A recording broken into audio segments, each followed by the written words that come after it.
Twee bregen in het Boetefield bij Veenwouden, één in de Tienewei bij Broeksterwaard en de Talhoesbregen over de trekveert bij Waterswaard worden in de aankomende maanden alle jaar tegelijk aanpakt. Er binnen al je normen landelijk vastgesteld waarop het men berekent wat een bregen verkeerstechnisch hak in, hoe gewicht is, en hoe de intensiteit van het verkeer wat er op kan. En deze bregen die kwamen uit het rapport als die hadden de meeste aandacht en de meest urgente aandacht nodig. En daarom hebben we dit als eerste in de begrutting zetten. En dus geldt voor aanvragen bij de gemeenterieën. En de gemeenterieën gaan zijn van aanpakken, we willen graag goed onderhouden.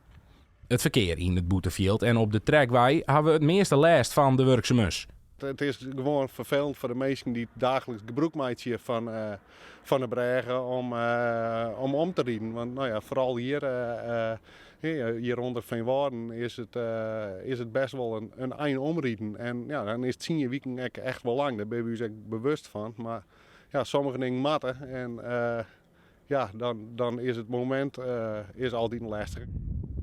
De tijdelijke bregen die we op de zijkant van de bregen de naaste werk daar lezen.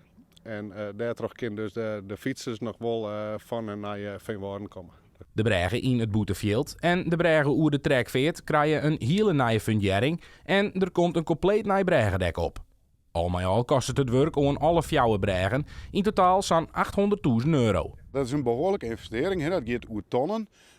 Maar dat geld zetten we als een investering in de begrutting, zodat we dat ook weer oeieren, weer uitsmaat, weer boeken kennen in de boekhouding. Dus financieel, dan is het eigenlijk best wel te oezien.